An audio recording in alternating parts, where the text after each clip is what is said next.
All right. All right. It is Wednesday. It's 7 o'clock. Uh, I'm going to try and get through this, folks. I'm not feeling well tonight. Let me kind of go and find my buttons here. Uh, we'll give it a minute or two. Let's see if we get some people joining in the room. Excuse me. Um, been a rough couple days for me health wise. Like I said, I wasn't sure if I was even going to make it tonight. My initial plan was to come on real quick for a couple minutes and put it off for the evening. If you all get our newsletter, you'll see I didn't get the newsletter out, which I usually try to get out before the second Wednesday of the month when we do our monthly meeting podcast. Our podcast will not be a monthly meeting tonight, just because I've been so out of it. I've been unable to prepare. So I titled it as I created the StreamYard tonight, titled it Live Chat. We're going to talk a little bit about what's going on in the news, what's going on with us here at South Carolina NORML. And I guess we've given it a minute or two. Let's go ahead and officially kick things off with our disclaimer that all of our meetings are an environment of education and awareness and are not an open market for the sale, purchase, or distribution of cannabis. We do not encourage or condone illegal behavior of any kind. Also, at this time, we usually like to remind you to follow us on our social media. Listed here is our Instagram and Twitter at.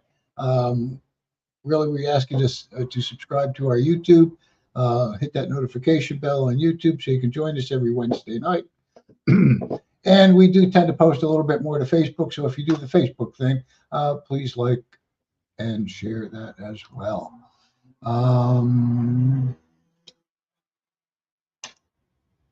There we go. Also, don't forget to visit our website at scnormal.org and go to the,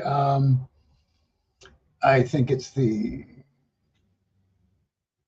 About drop-down menu, and in there you should find a link to our sponsors. Please support our sponsors because our sponsors help support what we do all year long. So please go and help support them as well.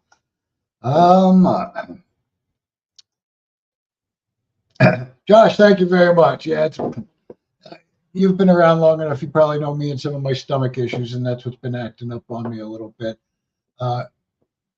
Really surprisingly, since my sinus surgery a few years back, about 2 years ago, I haven't had what I call a really full-blown event that basically I can't eat anything or drink anything for 4 or 5 days. Usually day 5, I can get liquid in. My body purges everything. It reminds me quite a bit. People call, you may have heard the story about cannabis hyperemesis syndrome when they're talking about people using high dosages of cannabis, THC, and next thing you know, they can't control their body temperature and they have to be in like a hot shower, a warm shower, or and they're vomiting a lot. And symptoms are there, but has nothing to do with cannabis as far as I'm concerned. But anyway, thank you for your well wishes, Josh. I appreciate that. But yeah, go ahead and check out our sponsors. All right. Excuse me. And I guess I'll do this part real quick too. Intro and agenda. Good evening. My name is Scott Weldon, and I am the Executive Director of South Carolina NORML, which is the South Carolina chapter of the National Organization for the Reform of Marijuana Laws. You can join us here every Wednesday night on the South Carolina NORML Cannabis Conversation. And that's why I didn't want to cancel tonight, because I say that often, that you can join us every Wednesday. And I'm not one to generally postpone or cancel our podcast here. So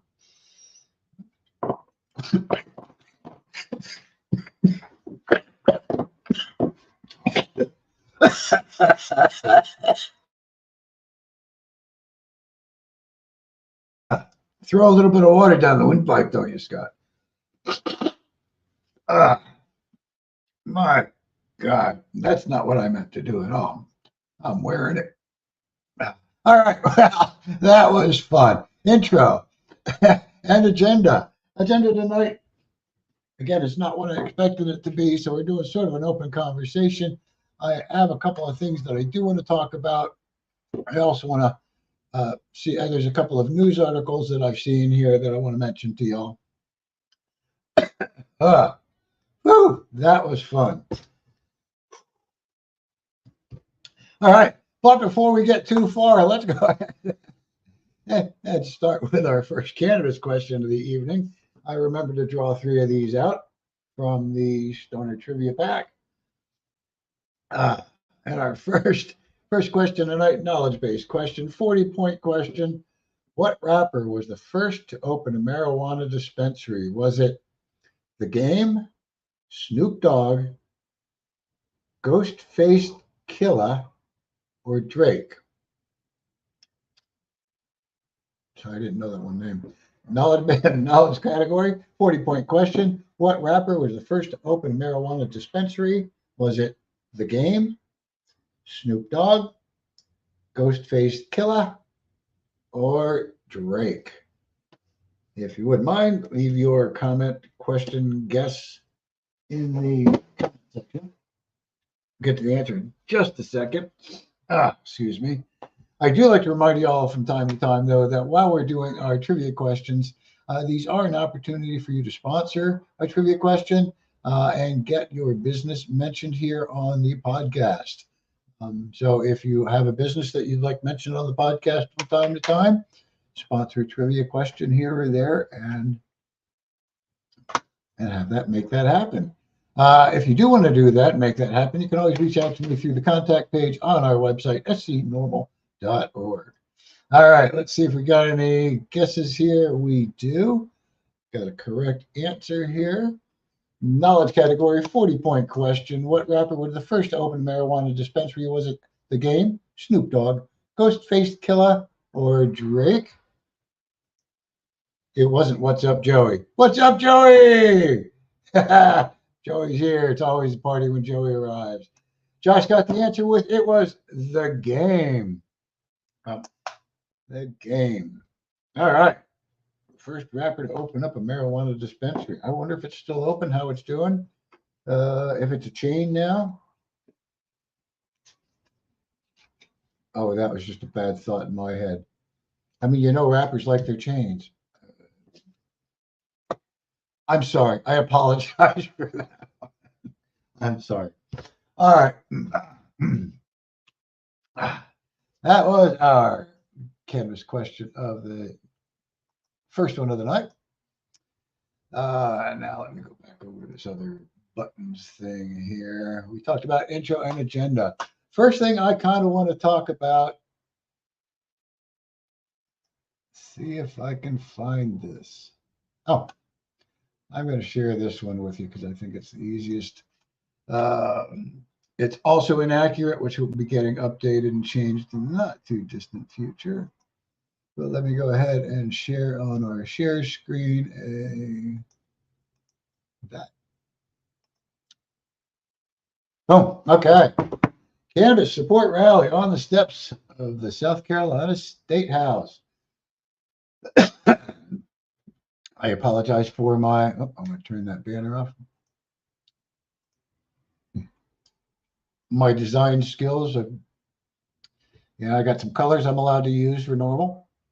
I threw what I thought was kind of a mod, if that's a word nowadays, kind of, trippy background on it. Really only shows mostly around the edge and through the backgrounds, the other backgrounds.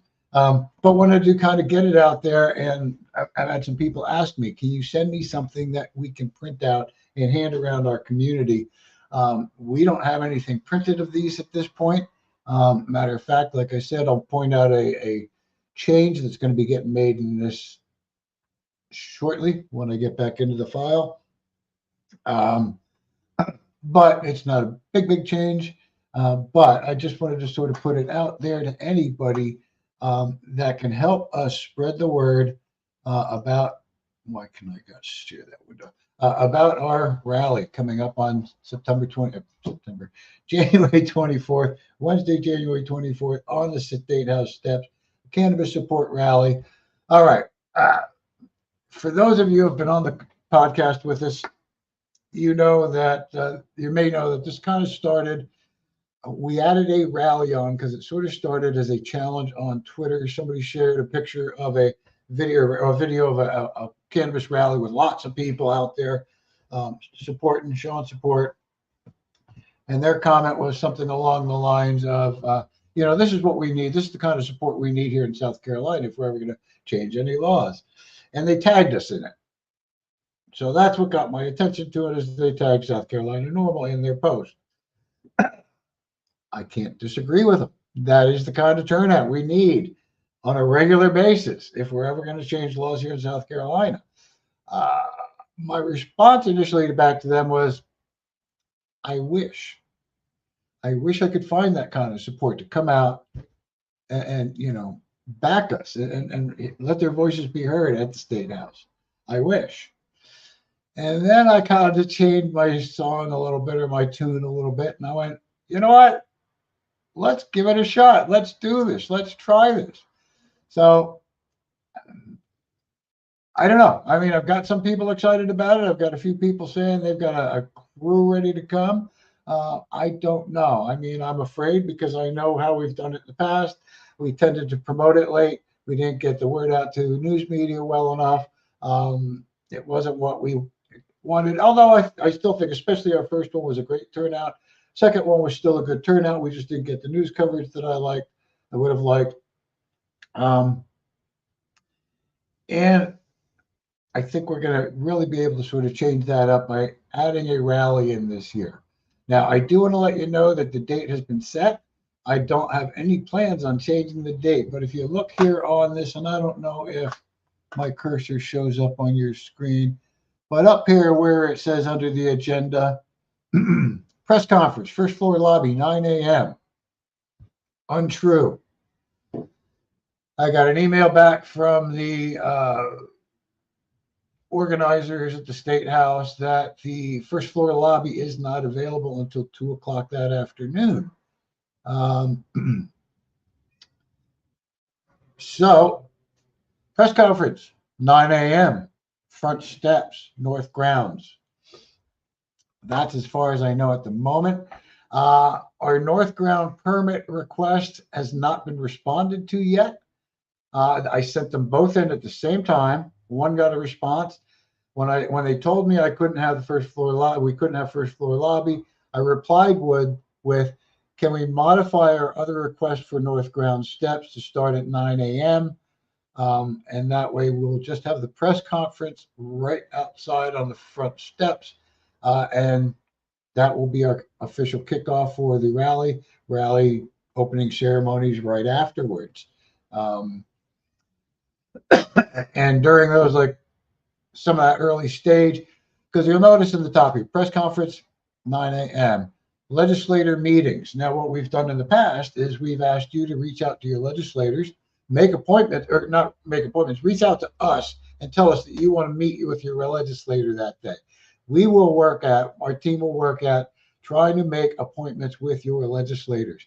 They're not always very responsive. They're not always very easy to nail down on a time or a day. We've had them change things day of because of changes of what's going on the legislative floor. So they've had things canceled or tried to move or times or whatever. So what we're also asking you to do, on top of letting us know that you want to see and speak with your legislator and tell them, your position on marijuana law reform, whether it be for medical, whether it be for decriminalizing simple possession, whether you think it should be fully descheduled, whatever you feel you want to speak to them, put it on paper, write it down in a note, a letter. I mention this a lot because I've heard it and I believe it to be true. Handwritten letters get more attention, better attention, and than typed or emails or any other type of communication, phone calls, whatever. Handwritten notes and letters.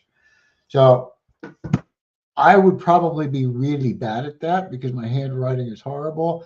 I want to have everything just so, and then it's not sometimes. So I scrap the whole thing and start again.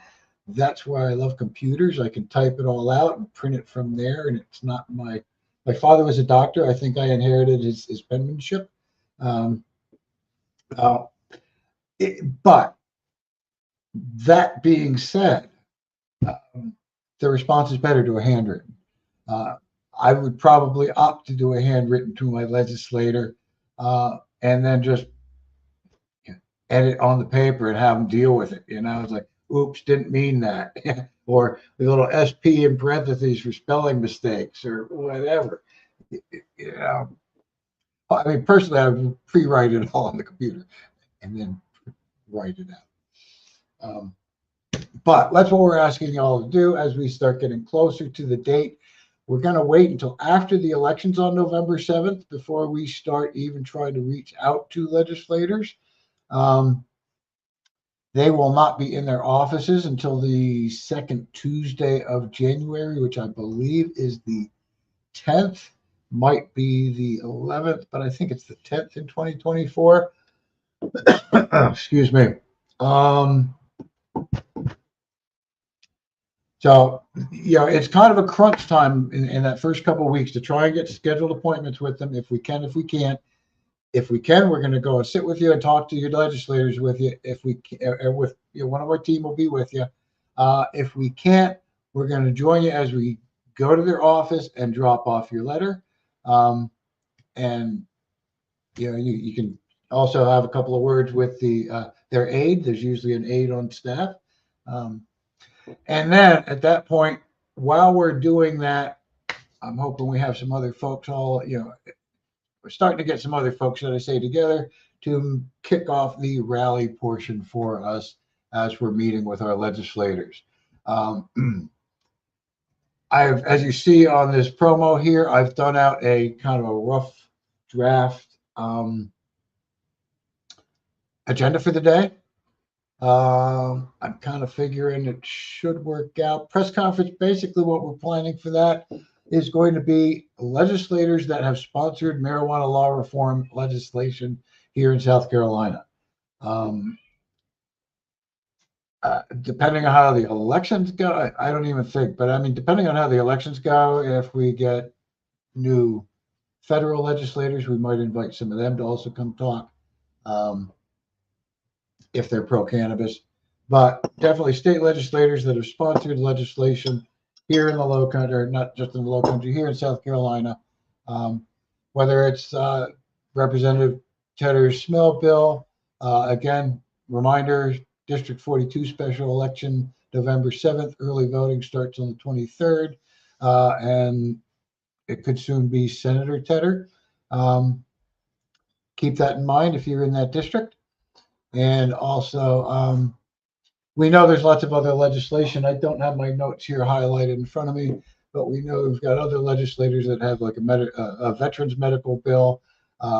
We know we've got, Tom Davis's bill. I'm not sure if Tom will talk with us because most of the other bills are sponsored by Republicans, by Democrats, excuse me. But as we know, we've got decrim bills. I think there's at least 3 of them. They're all kind of copy and paste. But if we can get those legislators out to speak for us, that's the plan this year.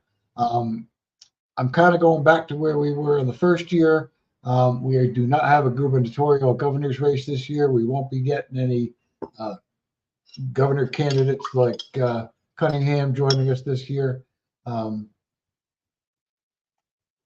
Excuse me. So I get a little sip of broth. But I'm hoping to get these and highlight their legislation. That's my goal, is to reiterate the same message that we've had the past 2 years, is that we don't think anybody should be arrested for simple cannabis possession. Matter of fact, put it right on our promo. Nobody should be arrested for simple cannabis possession. Our push as an organization in this state is decriminalization of simple cannabis possession. 28 grams or less, no fine, no time, no court cost is our goal. Talking with others, they might let's call it a civil infraction and give you a parking ticket type fine of $25 to $100 and confiscate your cannabis. somewhere in between. I really don't like the fines. I don't like the money connecting you into the judicial system kind of thing. But anyway, that is our goal. That is our, yes, our end goal is descheduling at the federal level, but here in South Carolina, at this point, protect as many of our citizens as we can through decriminalization. That is really our goal and our message at our press conference, is we want to spread that message. I'm kind of excited about some of this. Having the rally outdoors, I'm a little skeptical only because January. I'm from Pennsylvania, originally moved to South Carolina in 2016, formed Low Country NORML in 2017, became South Carolina NORML in 2020. And I'm not a fan of the cold. Not a fan of some of this heat we have in South Carolina either. But I've sort of started jokingly telling my friends up north, or anybody that might ask. I also work near an RV campground, so I get a lot of travelers coming through. And so my joke is that winter in Charleston is usually the third week of January. Ha ha ha. And I found that it hasn't been too far off. That's some of our coldest. That's when we get some freezing. I think last year we had a 5-day freeze. Killed, it didn't kill, but really knocked back some of our plants. Actually did. Oh, one of them, a ponytail palm. Thing went for like months and finally started growing little shoots out the side. Anyway, not a story for this at the moment.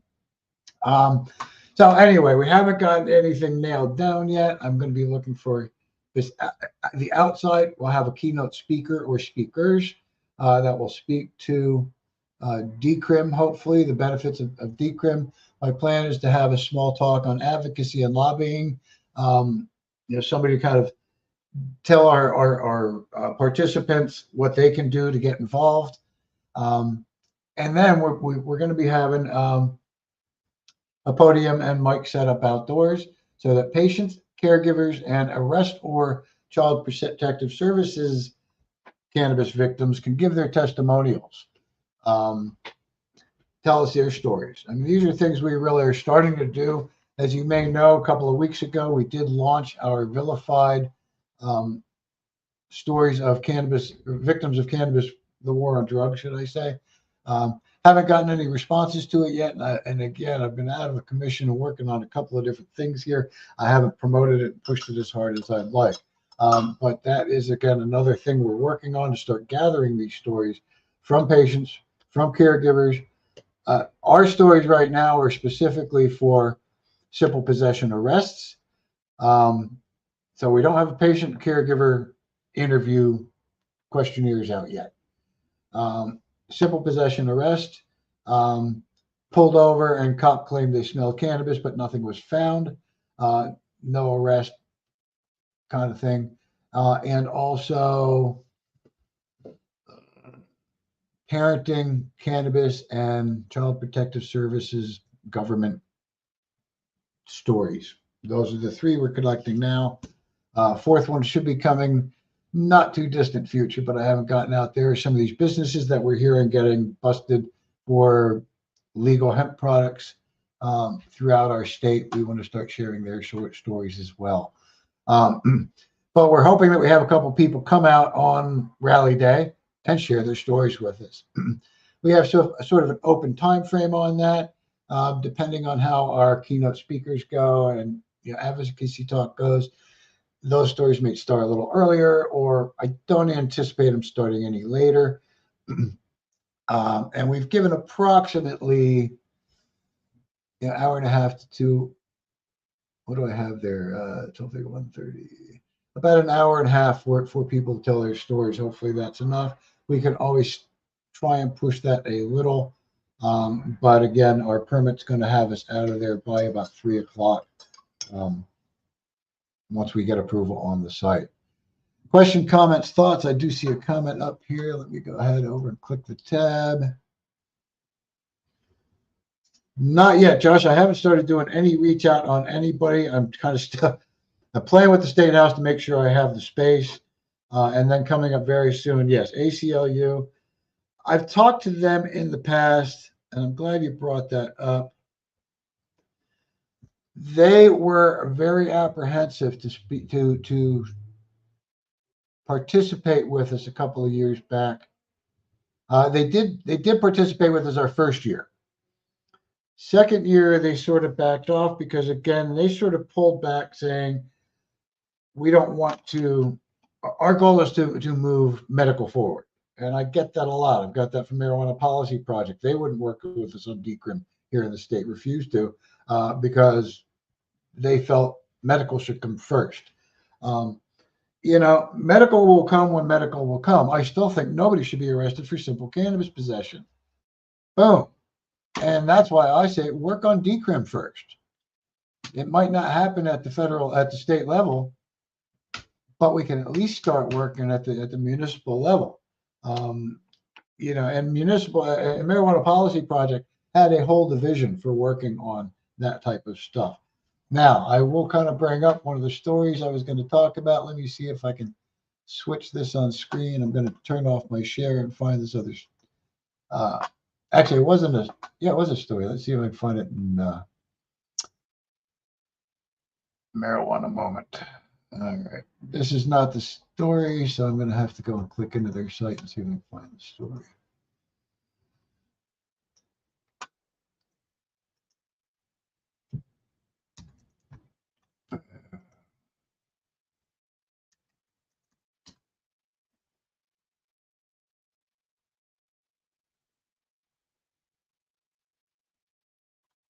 There it is. What the heck? Advertising. All right, let me show you this one with you. I don't know exactly what to think about this. Not really thrilled about it because of some of the things I just mentioned. But we'll go ahead and mention it here again. I haven't heard anything from NORML on this yet, but Marijuana Moment headline: top marijuana advocacy groups consider merging amid fundraising challenges and leadership transitions. Now, I know that NORML has been going through some leadership transmissions. I believe they're looking for a new executive director or deputy director. As a matter of fact, I joined in on a petition to suggest somebody for that role. But anyway, as we get down into the first paragraph, one of the nation's leading marijuana reform organizations is undergoing some major changes as it fights to restore a level of funding that has enabled it to help end cannabis criminalization in states across the U.S. And as that philanthropic support has gradually dissipated amid an increasingly challenging political and economic environment, the Marijuana Policy Project is now considering a variety of paths forward, including a possible merger with NORML, Marijuana Moment has learned. Now, I learned about it through this article, and I commented somewhere on it that I really have no interest in.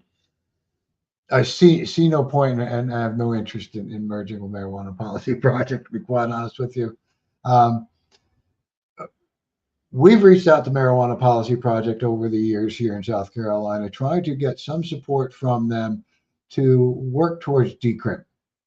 And their response is they're not interested in working with us until medical is passed. So we get the same thing. I mean, and mind you, we get that already from the medical groups. They don't want to associate with NORML because the legislators know that we're looking for more than just medical. We're looking to have you stop arresting people for simple cannabis possession, or stop criminalizing this behavior just because somebody's trying to feel better. You allow people, you've legalized people to go out and get drunk left and right and cause all kinds of highway accidents and cause all kinds of problems in hospitals, cirrhosis of the liver, whatever, go on and on. But you want to criminalize and lock up people for simple cannabis possession. That pisses me the fuck off. So, and another thing I'm sort of annoyed by is and maybe this is just me talking on my ass at the moment. I've seen a hemp CBD company, supporting and putting on fundraisers for one of the medical groups and claiming in their promotions that this medical group is working towards full legalization of all cannabis products. And that is blatantly untrue. Blatantly untrue. These medical groups are looking for medical use and pass the medical bill. I've been told specifically by their leaders in at least two of these organizations that they have no interest in working with NORML, even after they would get medical passed. So, I'm a little annoyed by it. I'm a little annoyed by Marijuana Policy Project refusal to work with us here in South Carolina and try and move. This is a couple of years back. We could have been a little bit further ahead. No, we're still treading water and hanging where we are.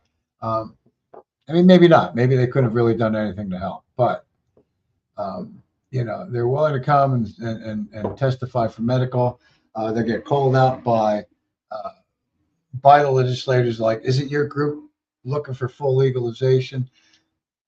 Dodged the question, I thought, elegantly by saying we don't believe anybody should be in prison for cannabis.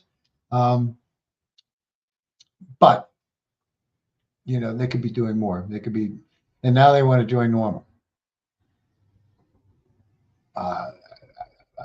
MVP was founded in 1995.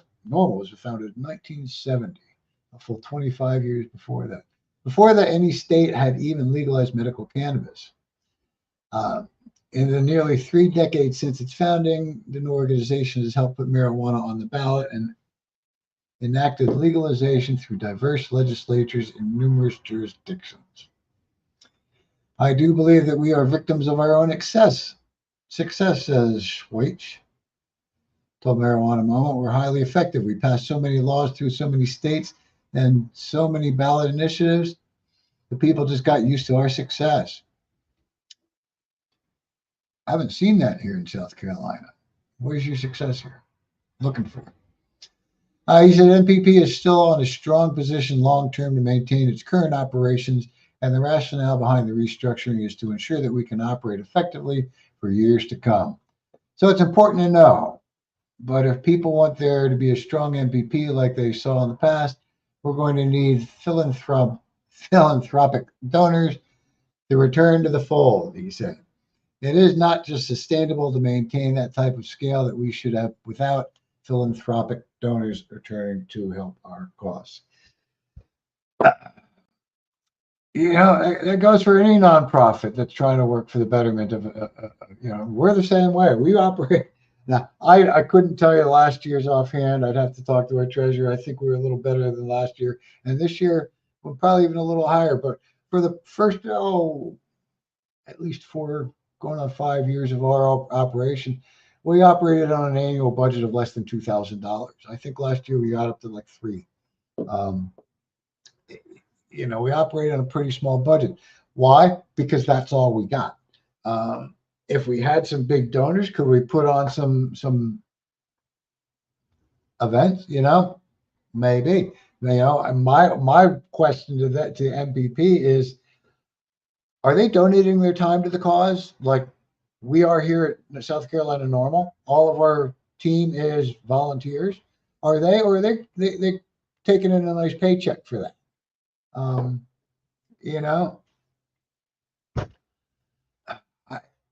Would I do it if somebody would pay me? Sure.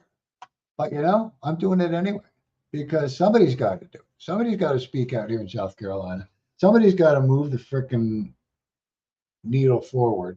I don't know if I am or am not, but, I've said this a number of times. I feel like if nothing else, I'm just here trying to keep the organization alive until the right people come take it over and can really move things forward.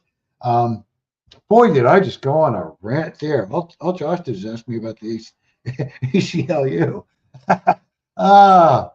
Okay.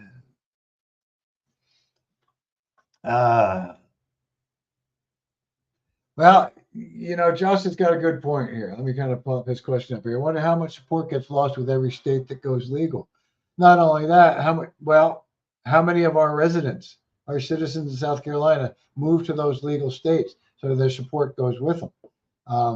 If all those South Carolinians who moved out of South Carolina so they could access legalized cannabis would move back and join the fight, um, or join our ranks, just join a membership every year.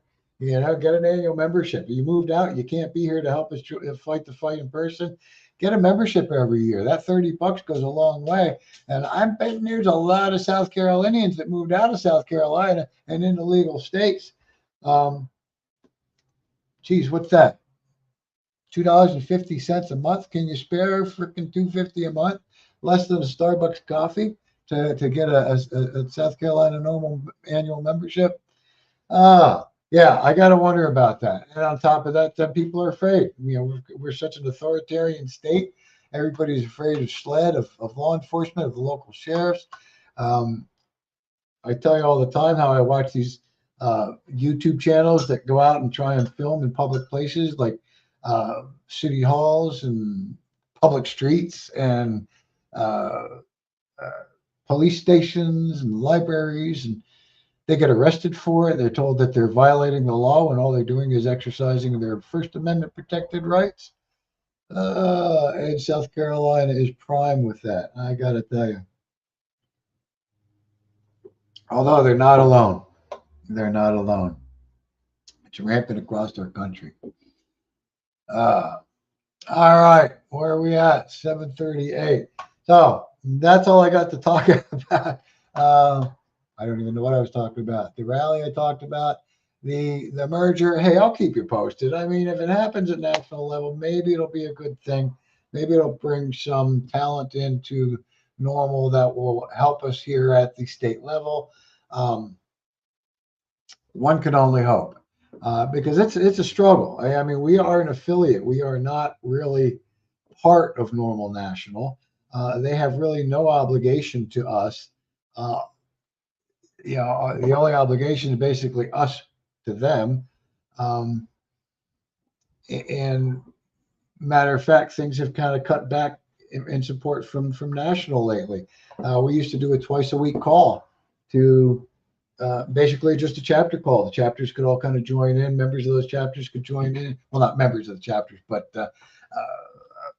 board members of those chapters could join into these chapter meetings twice a week and sort of talk about what's going on in their state and what's going on in their chapter. And sometimes, a lot of it's, how do I do this? I'm new to this. How do I do that? There's a lot of turnover and advocacy. People do it for a little while. They get burned out, and sometimes pretty quickly. I go through my burnout moments, sometimes a couple of weeks span, sometimes, bordering on a month or two, where I kind of go through some real burnout phases here, but I try and come back around. I mean, like right now is I've been burned out after the 420, after legislature ended. There's a little bit to talk about federally with the Safer Banking Act and some of the stuff that's going on there, some of the new bills that are being brought in. But really, it's the November election coming up, and it's not a big election, but there is some stuff to talk about that. So let me talk about that, since I see it's 7:40 already. I mentioned the special election, Senate District 42. If you're in that district, Worcester and Charleston County, please consider voting. Vote your heart, but we do know that Representative Tedder supports cannabis law reform. Was it last week? 2 weeks ago? I think it was last week. Last week we had a candidate for city council for North Charleston. I'm going to blank. Brandon Trollinger, 25-year-old young man, candidate for North Charleston District 6 City Council.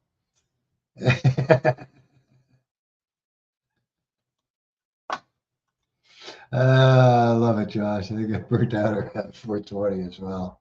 A little bit every day. I lost all my weed in a series of small fires. So city council, believe it or not, especially in our efforts to want to try and move decrim through at municipal level, city council elections are important. So if there's a city council election going on in your area, which I know there is here in Charleston, there's a mayoral election going on in Charleston. I haven't gotten out to any of these actual events, but I do hit them with a question on their social media. What's your position on cannabis? Oh, just a reminder, nobody should be arrested for simple cannabis possession. Yeah, if they're a city council member or a mayor, would you support a decrim ordinance for simple possession, decrim ordinance in your municipality? Hit them with the questions. Would they support it? Would they sponsor it? Would they work toward that? Protect the citizenry, cannabis consuming citizenry of their communities. So these are still important elections. They don't get the notice as the big state level one. I tell you though, you get a city council member running on a I'll decrim the city who wins it and then starts working to decrim that city. That'll get some news. That'll get some attention. And the more attention like that we can get, the better off that we can to start moving forward with decrim city by city, town by town. So don't forget, elections are coming up November 7th. Early voting starts October 23rd, I believe.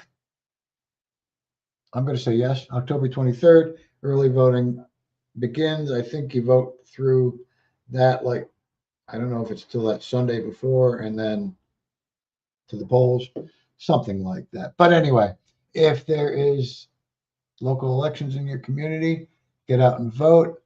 I'm going to go ahead and close this share off. I'm waiting for my little notification that my polling school is open and I can go and take my classes to work the polls. That's one thing I do like to do, especially on these smaller elections, is work the polls. Usually it's, just checking it. Well, it depends, because depending on what district you're working on, what poll you're working, the poll clerk that sort of guides us through. Sometimes we'll rotate positions. Sometimes I know the one place I kind of sat in one spot and I checked people in, and that was pretty much it. Somebody else sat over here and, handed them their sticker and showed them how to scan their ballot. But a lot of times you'll change those positions around. Pay's not great, but they did raise it in our county not too long, I think a year or so ago, because they're having a real hard time finding people to work the polls. So, and it's a long shift. I'll tell you, it's a long shift because you got to get there in the morning before the polls open. I think you get there around 6 in the morning, so the polls can be open by 7. The one poll I worked, the clerk wanted us there the day before to sort of set up for an hour or so that when we got there at 6 o'clock in the morning, most stuff was kind of in position. And then you work through the polls and they close at 7 o'clock. And then you start to break down all the equipment, pack it up, and provide it to the clerk for them to take back to the polling headquarters. Whatever goes back to the headquarters that night. Some of it stays in, but the important stuff gets taken right back to the polling headquarters, or the voting headquarters. So something to think about. Reach out to your local voter registration office. If you're interested in working the polls, working on election day, I don't know. I think it comes out to a little over $10 an hour or something. It's, I probably make more at my real job, but it's that civic duty kind of thing. And it's a long shift. So it's kind of like 2 of my regular job shifts in one day. Although I schedule off 3 so I can not get conflict. But I'll get in there. I don't work all 3 of those anyway. But anyway, so there's still time to do that. Still time to sign up and work the polls in your community. Like I say, especially if you're somebody like me who, I plan ahead, so I request time off to work the polls. But some folks that might be able to control their own schedule can say, hey, can I take this day off because I want to do my civic duty and work the polls and help out at the elections. And it's educational. I mean, after that I don't know, what was it, the 2020 election, where they were starting to talk about how everything was faked or rigged, or, you know, sit down, work the polls, see how it works. It's pretty, now mind you, it changes state to state. Different states do it differently. But I found it educational. I felt it was a pretty secure system. We were trained in a way to, respect the voters and their rights. I'm a civil rights, civil liberties advocate. So, I'm not looking to try and sway anybody's vote while I'm working. You're not allowed to wear, anything that would represent one party or another, or one candidate or another, or one what's the word I'm looking for? One topic, one agenda or another kind of thing. Like I probably couldn't, get away with wearing like a pot leaf, because that's a political statement to some, and especially if cannabis were on a ballot, then you definitely couldn't. So that would be something. I mean, I like working the polls. I don't think I'd push my luck and try and wear one. But you know, you know where I want to vote. Is I'm going to always vote for pro cannabis. And that's another interesting thing about working the polls, because now I'll have to watch and see where I get assigned. If I'm not assigned to my own poll, which I never have been, I have to do early voting. I've done write-in voting, I've done early voting, but because I work the polls and I'm generally not in my own precinct, I rarely get to vote in my own precinct. I did not work the presidentials last time, so I did vote in my own precinct because I didn't work the polls. I don't know if I'm going to work the presidentials next year. I like working the quiet ones. The presidentials can get pretty hectic. Probably be a lot more controversial. And so I tend to work. I don't know. I haven't worked a presidential yet, so we'll see. We'll see what happens when I get the call next year. If I'll work the polls for presidential or not. Anyway, I don't know what else I was talking about. I am feeling better. Makes me feel a lot better to talk to y'all and to talk about cannabis law reform. I have gotten a little bit of my broth in me. Haven't choked on any more water, so things are good. Things are good. Rally, rally, rally. That's my biggest thing. The other thing I do want to real quick mention when I mention rally, rally, rally. I'm going to hold it up one more time. Nobody should be arrested for simple cannabis possession. We have our advocacy pack. Spread the word advocacy pack out there. Get one free, just pay for the shipping. I have tried to modify it on our website, so you should be able to pay first class postage and not priority mail, but let me know if that does or does not work for you if you decide to order an advocacy pack. Advocacy packs comes with 26 of our little nobody should be arrested cards with QR code on the back. Let me hold that up the right way. The reason I give you 26, one to keep for yourself. Take 5 to 5 different businesses and ask if maybe you could leave them on the corner of their register or something like that. Either side up, we don't care. I think that side will cause people to pick it up. That might cause some people to just scan it and leave it be and get a little bit bigger reach. We don't know. Also included in there are 6 of our brochures. And the reason we give you 6 is, of course, one for yourself, because inside here, the NORML Foundation Freedom Card, every one of these has this in here. The top explains it. You cut out the bottom and you keep that with your ID in case you're ever stopped by law enforcement. And it helps you invoke your 4th, 5th, and 6th Amendment rights under the Constitution. I'm going to spit it out here real quick. 4th Amendment, right to decline any unlawful searches and seizures, basically to be secure in your person, papers, and effects. 5th Amendment, right to remain silent, not to incriminate yourself, not to answer any questions Sixth Amendment, not to answer questions without an attorney present. I love this amendment because if they continue asking you questions without an attorney present, they're violating your rights. Now, the reason I say these help you invoke your rights is I've been seeing more and more court cases where the judges are kind of saying, oh, well, it's not up to the enforcement officer to know your rights and to respect your rights. You need to verbally invoke them.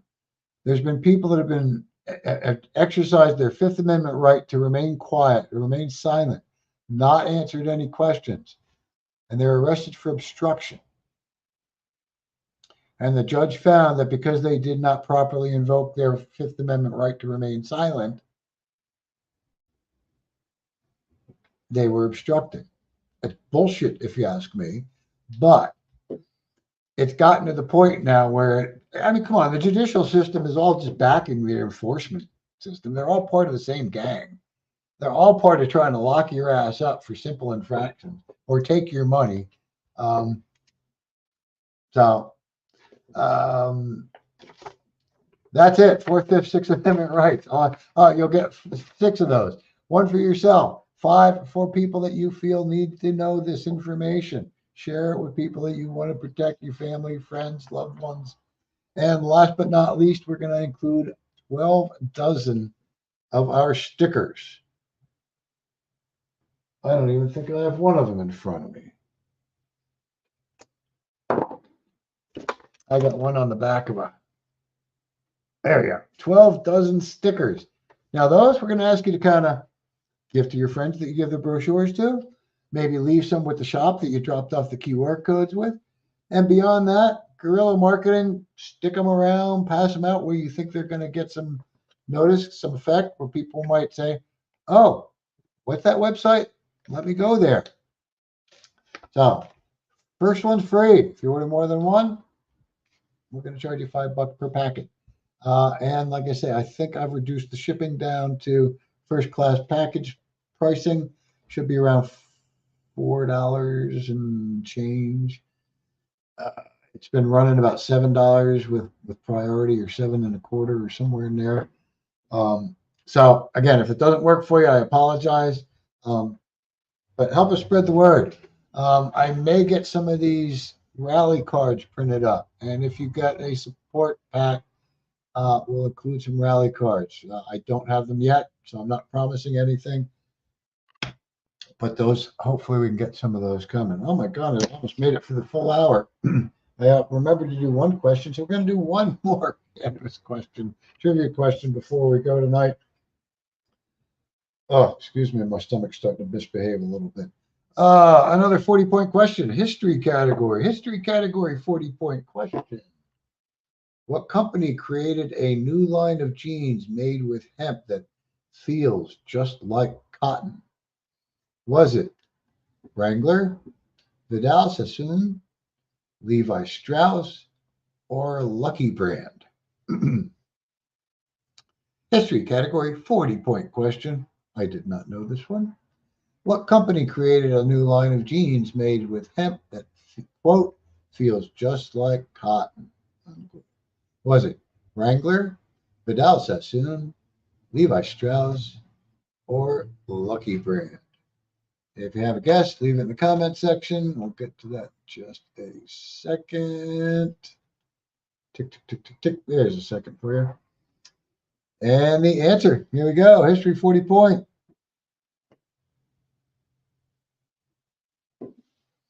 What company created a new line of jeans made with hemp that feels just like cotton? Was it Wrangler, Vidal Sassoon, Levi Strauss, or Lucky Brand? And the answer is Levi Strauss. Alrighty, I did not know that. Never had a pair of the Levi Strauss hemp jeans. All right, folks, I think it's kind of time to wrap it on up here. We're going to call it a night. Let me just kind of get over here and do that. There we go.